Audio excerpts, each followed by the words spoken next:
What's up YouTube, it's your boy Australia Duel Masters coming at you with this deck profile video. I haven't made a deck profile video for a long time, but I really wanted to share a cool concept that I've been working on recently and done a fair bit of playtesting with. So today I have an exciting deck profile for you all. It will feature Craze Valkyrie and Petrova as the main cards in the deck. I threw this deck together with cards that I had laying around, but I quickly discovered that this deck is highly competitive and has a lot of potential, and it does cause your opponent a lot of headaches. This is a deck that utilizes multiple win strategies and is a deck that does not only rely on one win method, which makes it strong. There are so many layers to this deck, which I will explain as the video goes on. This deck relies on tapping your opponent's creatures, making your blockers unbeatable with Petrova, and getting through your opponent's blockers with Lancer. We start the deck off with 3 Craze Valkyrie the Drastic. Craze is an initiate evolution creature which costs 6 mana to summon.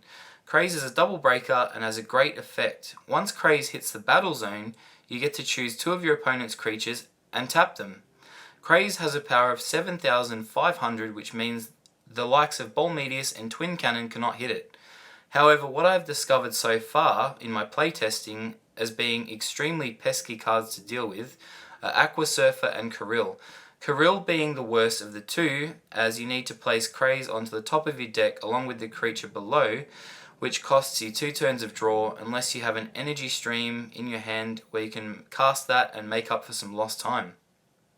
Next we have a playset of Petrova Channeler of Suns. This beauty needs no introduction. In my humble opinion, it is the most underrated card in the entire TCG.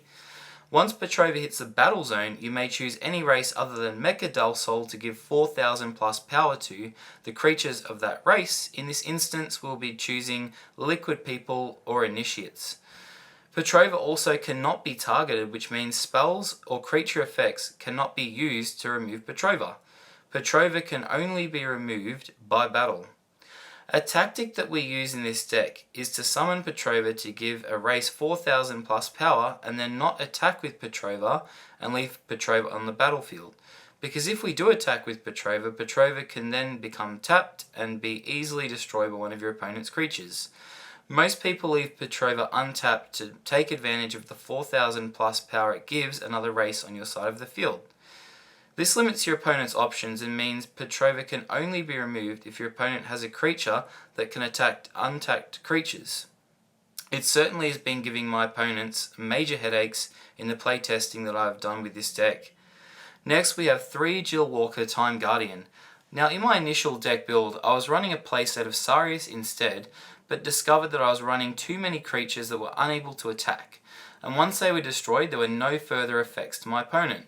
This is why I decided to drop Sarius for Jill Walker, and I know that Jill Walker can't attack players and is a weaker blocker than Sarius, but Jill Walker's effect was too good to ignore. Once Jill Walker is destroyed, you may tap 2 of your opponent's creatures in the battle zone. Obviously the goal and game plan with Jill Walker is to block the first attack from your opponent with Jill Walker and then tap 2 creatures in their battle zone. You'd be hoping that they only have 3 creatures on the battlefield so that all attacks can be negated for that turn. Now obviously the only drawback with having Jill Walker in the deck is that Jill Walker is a Guardian and not an Initiate, which means there's less bait for Craze, but I'm confident that we have enough bait to get Craze out without Sarius. We then run a playset of Holy Ore, which works well with Emerald as a means of shield manipulation. Due to Holy Ore's shield trigger ability, instead of paying 6 mana, you get to cast it for free. The goal is to place as many Holy Ore into your shield zone as possible with the help of Emerald's effect. Holy Ore gives you the ability to tap all creatures in your opponent's battle zone. Time and time again, this card proves its ability to change outcomes of games. In the play testing I did in this deck as well, it definitely saved me many times. Next we have 3 Magris Vizier of Magnetism, purely as a means of extra draw power and an extra body for Craze.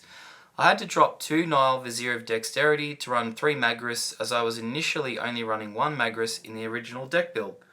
Dropping Nile was a very hard decision, as I did love his untapped ability, but in the end draw power was just too important for this deck and was something that was largely lacking. So this is why we are now running 3 Magris. We then have a playset of Taj Mahal Vizier of Aqua.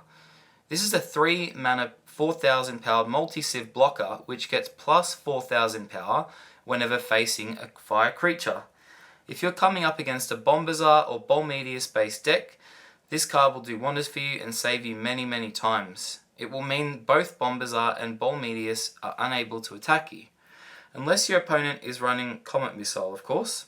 In the Bombazar metagame, Taj Mahal was practically the only card that could stop it, so this card speaks for itself. You're essentially getting an 8000 powered blocker for 3 mana, which is crazy efficiency.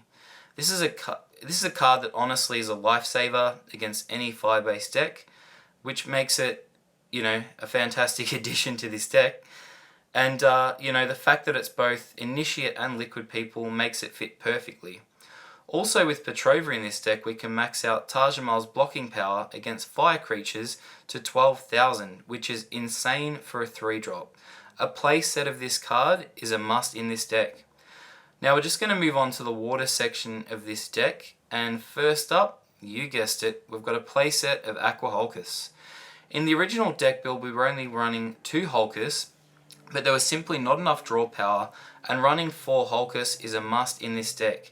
It's a great body for Crystal Lancer too. We then have a playset of Aqua Surfer purely for its shield trigger ability of bouncing a creature to your opponent's hand. This card can single-handedly save you a duel and give you that extra turn that you need when you need it. You can even use Emerald to play Surfer into your shield zone. Next we have 3 copies of Kirill. This card is extremely painful for your opponent to deal with, especially if they have an evolution creature on the field which you choose to place back on the top of their deck. Kirill's effect means that your opponent loses a turn in terms of their draw phase because you know exactly what they are going to draw in the next turn and you can plan to counteract their next move. We then run 3 Emerald purely for shield trigger manipulation, and it is essentially our only turn 2 turn we can make. In our original build we were only running 2 Emerald, but we felt that it just wasn't enough to take advantage of Emerald's effect, and we feel like 3 is just in that sweet spot. Now I initially wasn't running any streams in the deck, but quickly realised I was struggling for draw power, so I dropped 1 Crystal Lancer and 2 Aqua Skydivers to make room for 3 stream, as draw power is far too important for this deck. Lastly, we have 2 copies of Crystal Lancer. You know how at the start of the video I explained that there are lots of ways to win with this deck? Well, this is one of them. Lancer is in this deck as a backup shield breaking option if you can't draw Craze or if Craze has been terrapitted or destroyed by any other means. This is where Lancer comes in swinging, and the best part is that Lancer is a double breaker that cannot be blocked. Now guys, just to recap, here is the deck list. So we've got 3 Craze, 4 Petrova, 3 Jill Walker, 4 Holior, 3 Magris, 4 Taj Mahal, 4 Hulkus, 4 Surfer, 3 Kirill, 3 Emerald, 3 Stream, and 2 Lancer in this deck.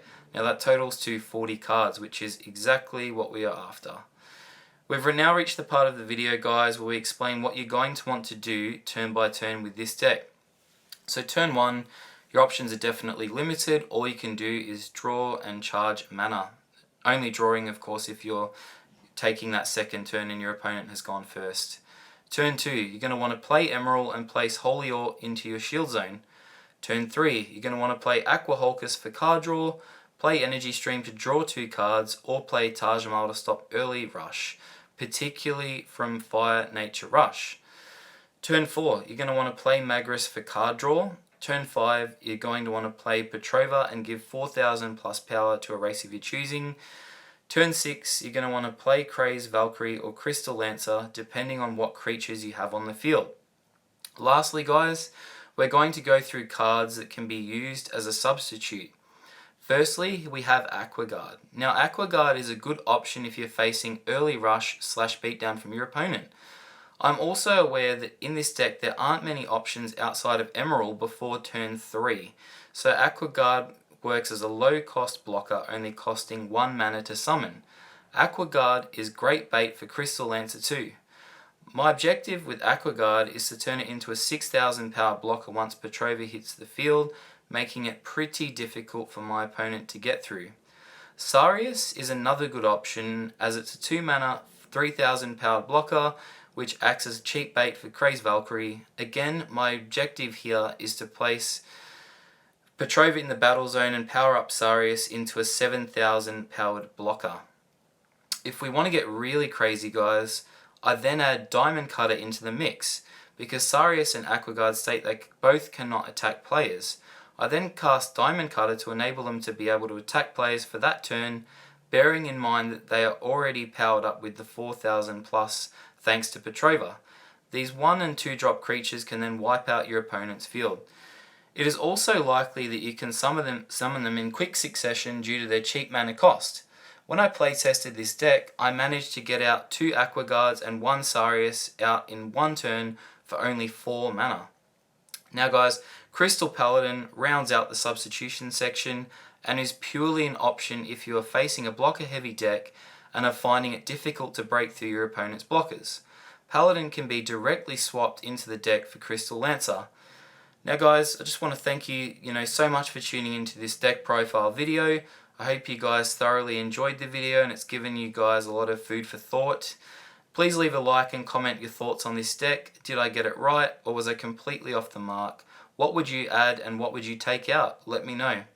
As always guys, I do aim to bring you the most exciting Duel Masters content available on YouTube, and I do have tons of other videos planned, so please subscribe so you do not miss any exclusive content. Lastly, a call out to my fellow Australians. If you're from Australia and have seen this video, please join our Duel Masters Australia Facebook group, and as always, a link will be left in the description of this video. We're a growing group and we have a Duel Day scheduled for next month, so I cannot wait to share the footage of that day with you all. Thanks heaps Duel Masters fans, wherever you're watching from around the world. Until next time, Australia Duel Masters out.